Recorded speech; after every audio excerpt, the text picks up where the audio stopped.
Okay, so we've got two inputs this week. First of all, we have our information from Preppin, everyone's favorite airline. So we've got a number of customers who have responded to the question, how likely are you to recommend this airline? And we've got, scores going from 0 to 10 in how likely that customer would be.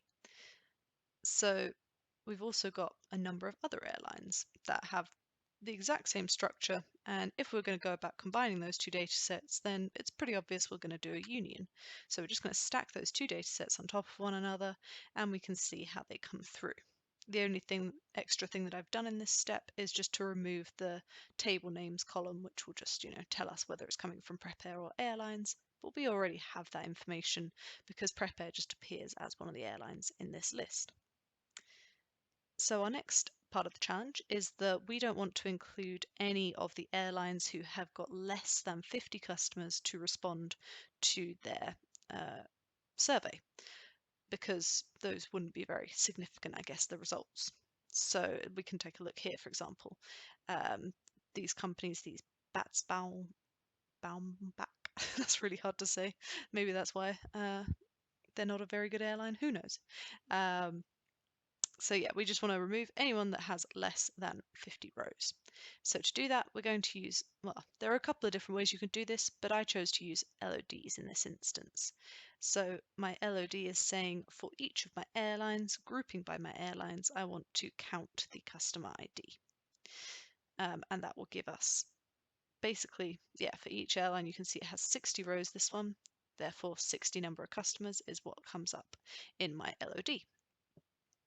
Great, so then I'm going to filter that, and the way that I chose to do that, you could write this filter, but I like using the kind of pop out. So when you do the 3 dots drop down to go to filter, it then creates this little pop out. If I do the, so if it's on a numeric field, you get different options. Let me show you.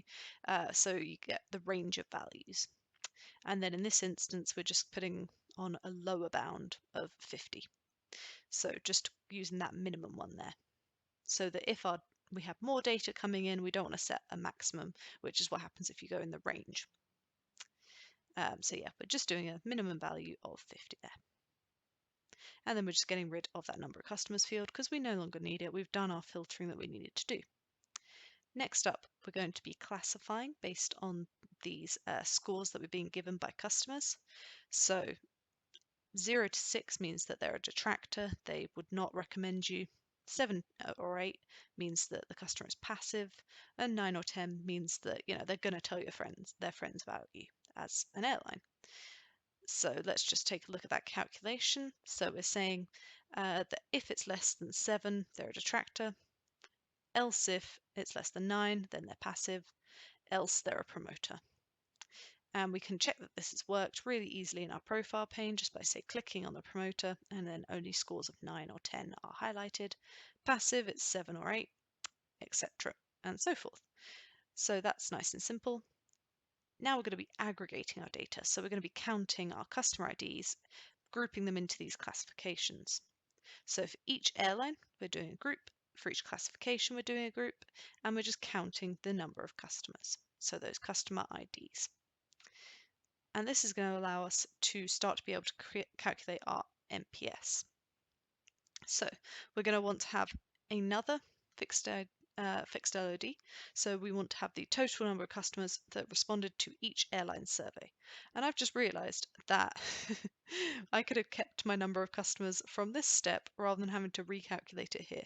So if you didn't get rid of it at this step, then you were very clever. Because I've just done the same thing twice. So this is the total number of customers for each airline. Once I've calculated that, in my case, I filter out the passive classification because they're not involved at all in the NPS score. And then I calculate the percentage of passive and percentage of detractor customers for each airline. So this is just doing the number of customers over the total customers.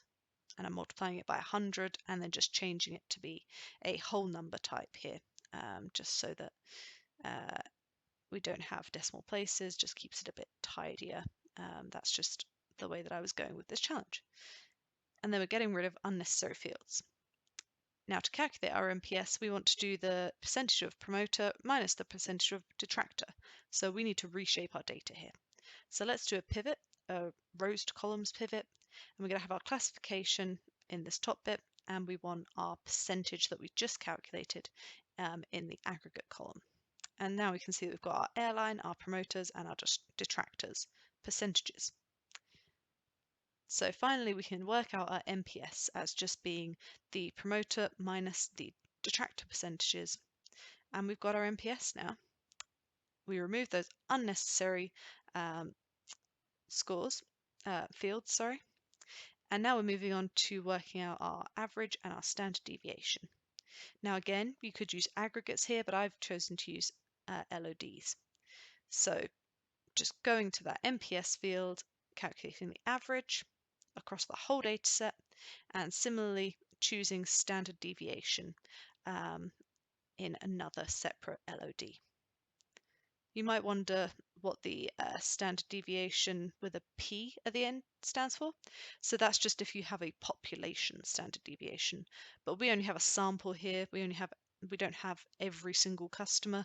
We don't have every single airline even. So yeah, that's why we use just the normal standard deviation rather than the standard deviation P. So finally, we can work out our Z score.